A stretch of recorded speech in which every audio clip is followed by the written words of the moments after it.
Aidi khungangda mau mayam lai su haijadaba mayam duda macha masu mayam da gyan tanaba kan sumwa ngangjebani nugi de berani ado isai am laidane kari isai sa uge mangda tholi bido kai noi ngang do se se masi da madi puthoge mayam ina kundri se ina kuning da bagini aigi punsida aina tauge khalakpa tawdom de yawri ai larik yam haige hai ai PhD phangi ai dek pamjaba masi nupi ji loge adum lowi isa nupa amga nupi amga poke khali pui asim ne haje adai university was awai ge woi ai United Nations the wang ange na khali amuktang mangara ngangi that is 5 times adagi di ai ge atheng ma penjin chala matung se lila yauge khali ai ge lila myam ni phawri myam se Puran Bidung CB Professor Suti Loidri Mantri Macha these are all wonderful plays sumdra hojila moin khali se Chingtam Manipur je patak na angang myam si loi na mak si phal lage sine masina aigi aroi budi maram de ai 70 hele sahi umra hele yam nungai ngasai dagi sum tajaba da ko myam ina khuning bro khuning da mane khuning im tai de tom da hai de yo siksu abina kuning kulloyi ai wari yam nungai bam lige arab da tasing thoki bani ko se arab ke ina wari pai ado ina inklak padai da pa wari yam nungai ba pakang masam lei dam nang ba mama ga mapa ga kunang ngamni ko moi di nu mi chara bu men tab sante ada man hai ko ai di yam sati na khuni mai ne imai pa nang na polak pa ai ai di sati na ina khula signi imai pa lai ai ta na polak pa ai ai di lai sati na hira pokani ga na adu mangang le dana duni ma hai noi ni nang jabawa ne ai di sati na ina khuni sne ana sai mama pa li du nang ai te khuni nang lak na do pra ni moi di somda tandu nung mungkin anjir sangat potet dan kau. Ada hek ngang mungkin tinggi. Hai ngai ini nak kalau kata ye mune kaya apa? Kuning nang isum tahu. Yes, that is the dream of him. Ma ina kungge nak kan besi soleh lepte. Mayang sukun kan dia. As kamai tahu nung aku ni ina kungge di kan dia. Asing mana hai je? Ada agang sini pakang bahag pe dah dah. Sahi kun hek suruh padai do mau pada habet ye ga ngasi dagi ai nak khul nana bachat pa hore zaki ne anang jin pawm dai kari paw no da leibak tu gi ning thau gi macha nu pi Rajkumari se hokdong ma na yam pamjaba ma mangta sana gi chen ga siwa ama hek nalaga nungti gi kaithen da thole e sagon gari tong ga dai ba Nam kuih mata apa? Masih ni mata ke tulis. Kamai na mana target tu kita bora uci ni, kat uci ni dah ni. Kita betul tu. Madum phare mana ko. Aduga Rajkumari jenis soal rai tunggu lak mang zaman sempurna setpene. Hotong na bora uci pa masih main ni dah ko. Ay mana? Ada kot po tu betul Rajkumari ni yang pada uci masa tu puru iba. Man kame nang usi masado ai hodong ni am pa me laser ge sini sikim yok ban para te ko putoi sempo ko yok tante Rajkumari du na ngai ne ba nang gi usi masado ai loger ge pesa kya piu ge sini ara ma ni pesa soi phangani kang muni na lebak sigi ning tho gi masa no pi mazai be na uchi ji lobi ge de kari pesa loger ne ge lobi sini pesa phangni khangi ni pesa tu piu ga di piram dab suai ko magi sincerity innocent we badu da penjadana sanagi pisa macham pirameba moi di gold coin sum chana badu sanai masa pisa macham pirame paisa le ina khula do ni ko mai nang khun ba so lep lep te ma khali ji adagi di ma khale si pisa ji ke do si gen matam da lomi mayam ji lo kumba karakpa yam chali da na ko adamana moi mayam ji da mu ma sarbuchi yo lage na mana u khong pa chaba khoi gi mana pungba u gi makha da napi pa jana hubudo au da ising ji mana phajana yoga chaw kharung ji da chini gur mayam lai re ba ji kiduna aduga thitlaga sarbuchi ma gane mi la ko jin je glass on dal pa tra tra hisab ji yo le tai o kham na mayam ji ko man dil pa tra ga sunati wa ra ga ha ga lai ni dana adamai tha ma khai mu yon mu ji da pisa phanam phangyo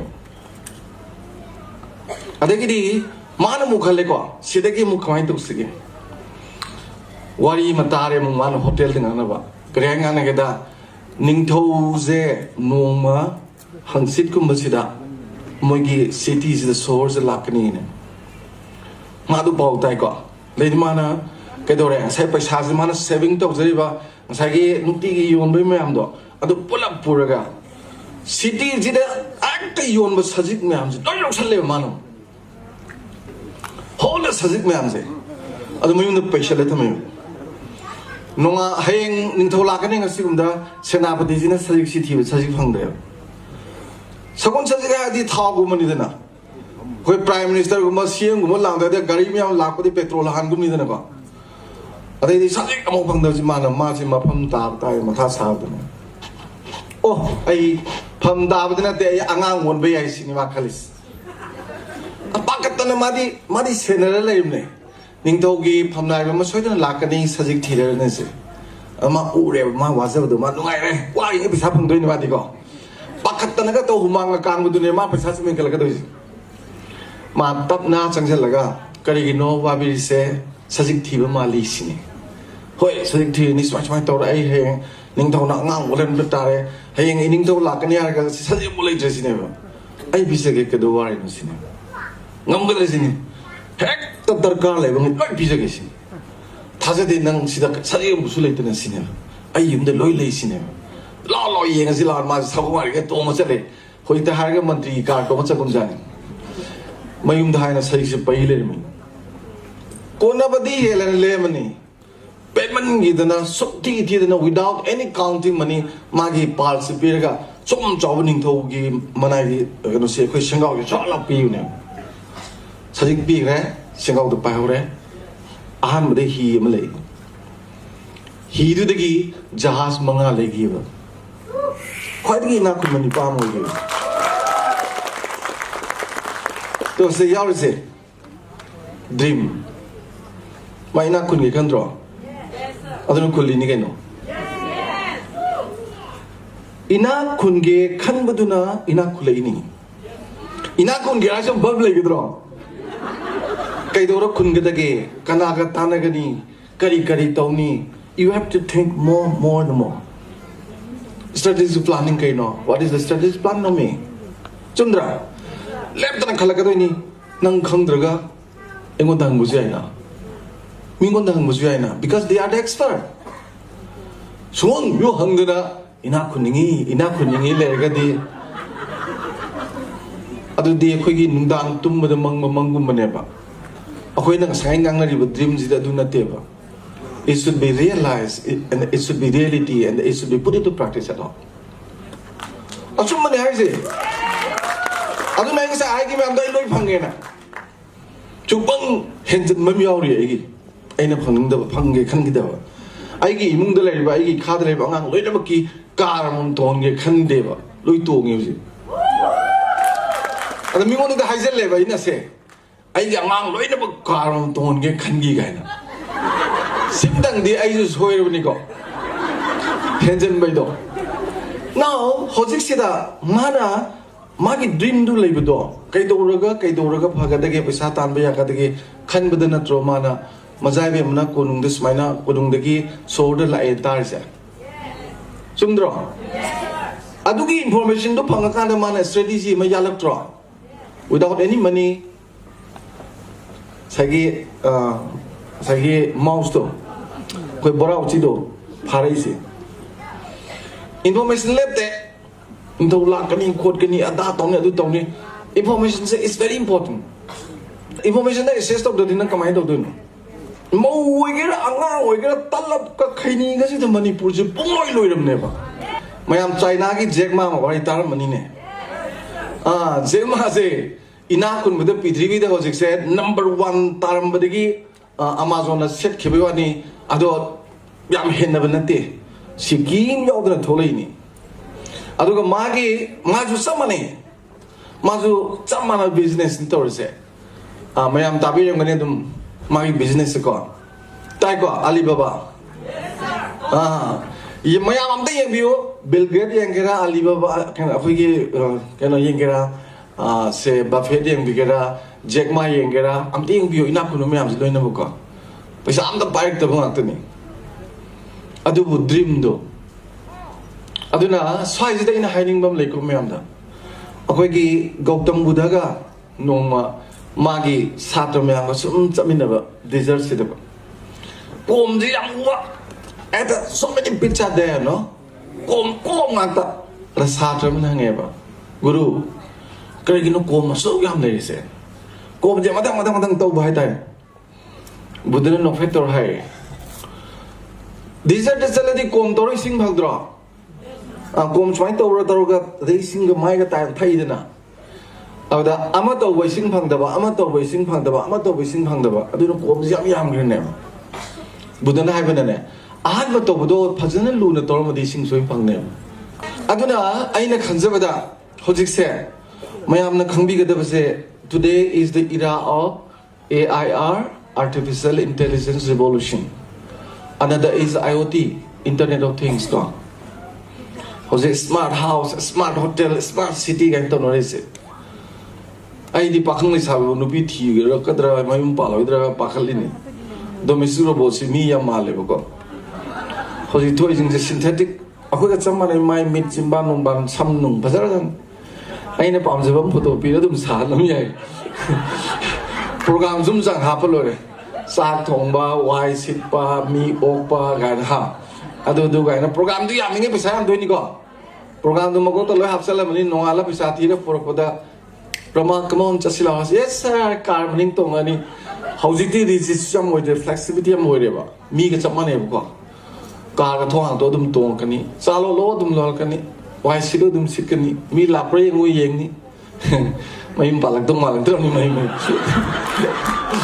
domestic boro lainer ga prata na there are 4,000 MNC that is working in India. Multinational corporation 4,000 is the work to say se sarkar nate. But they have given very good numbers of employment. But the problem is, paisa do did drain out to doing bright way ki dekho idle doing best way ki dekho idle doing Tundra. There are 1,757 professional courses in India. Ado loy tam minilare. But forensic professional course tam loy ka thabak to gi hai kanda you have to give not less than 20 lakhs. Nonsense. Now this is nonsense. As ako is budu atani. We are all budus. Lag tara pibagi sendoi do. Lupa ko lising utang trop thamda. 3% is the lowest. Manipur dai ngok sino mi lem do mande. That is proper man in proper place. Chana bam do ni ke no. Ha, mi jagoi ga lang na kon tawi nang Hare Krishna to ya puti mi. Hare Krishna ga to ya ja te. Achum bani hai se. Adu matam gi mi hai ba se adu ne ba. Manam di nang na nang gi profession du yengaga atopa du uba ya de darkar laite. Because you have to realize your dream. I gi dream to realize to no bona ba nakan da kai da ngang ba sa na ai kem kan de. Maramdi aigi goal do aduna hena maru eba rather than others. Chumdra. And a smile of determination like was there. A quick missing them, whatever, quick nursing the commitment later. I don't know, Aina, the second hygiene is here. Dog Pangbukan be hard in a pong with the lady in Kanzi. A mayabna dugi commitment to Levi Obuko. I see Pasana Carvat or Yabu can be the zoo. Any Tabamato we can be a suko. Nuntigi, Queen Nupi, my Ampambi is the go. Nunti like Romadising have put up with draw. Putane Pudi Putoy came Kang the Vineva. Putoy by sing to the key, Nana, if you learn a very good lesson from that water, Manipurium, Paradom will do. Sing the Mutoba Kang the Kangdova. I am done taxing it. Sing there.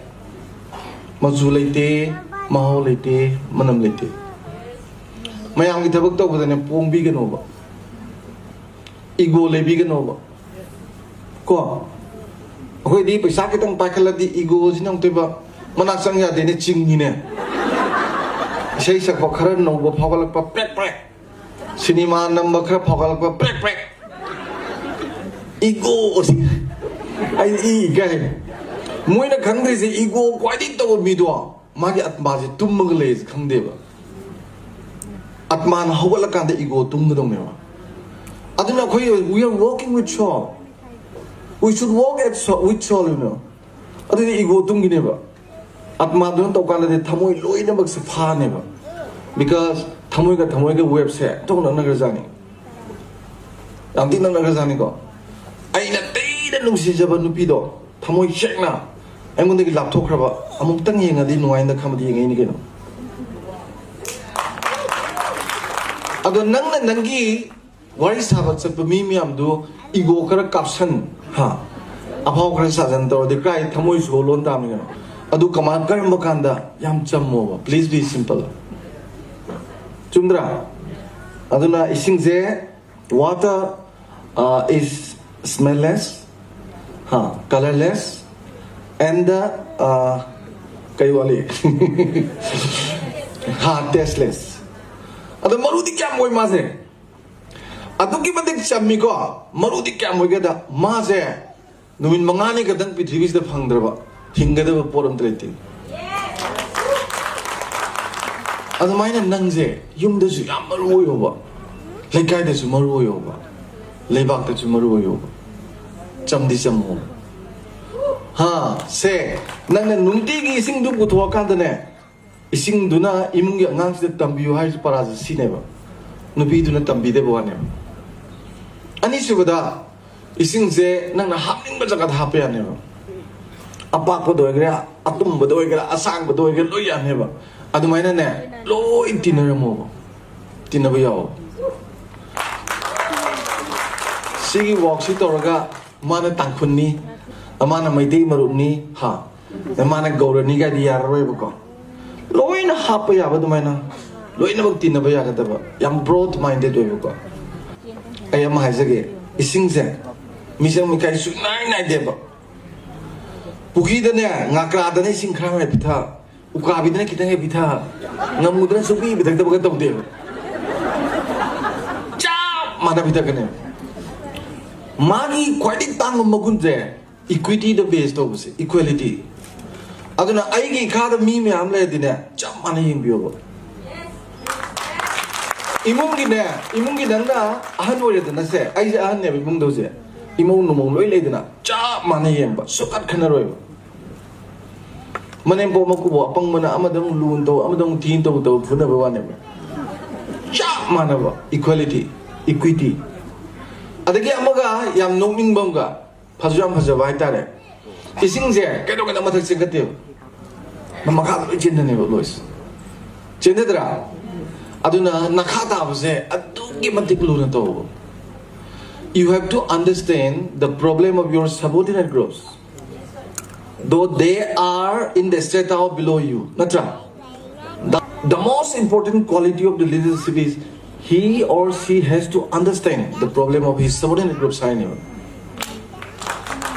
Although ising zeta weba, sengateva, Geneva, Sundra. Aduga, quite notable of a magunamana. Mother am powerful labor. Dam Satin Sakti labor.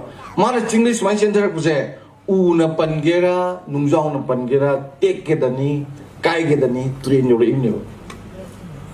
Other Nangzu Kigan the mere boy can over. Fight about Avne. We have to fight. Huh? We have to see the struggle Nikano, struggle to Pagalatu Nikano. Other ID Kigan Mazam in a deva. Yam by Yam Kigan ba, self confidence later ba. I think I know the Mingo the Bang the Hang Leva, Market self decision later. Don't change to Godoni. You have to have your personal philosophy. I do talk about personal philosophy not wrong. I do have the ill Buddha that is done by the self discipline. Self discipline to effectively tole a pool Nangi self confidence. Self confidence like a mean about decision low than your low. She like her bonus, she had a chain by it.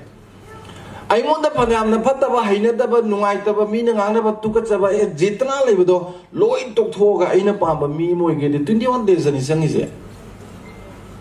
Nangi Nasagi habit of home to the Numikuma 20 Katani, Kuma 20 Henga did Nasagi to move them. Take no Galena is in my Tedanova. Elam Tamongan and Ogolo Numikuma 20 Katagolo, they don't hold her down. Mayam Luina Paviaco. Aloshalapada, I the worry lead again, Loshal Gali Hogalevco. I remember the worry than Leo listens again. Young Pujan sings a got.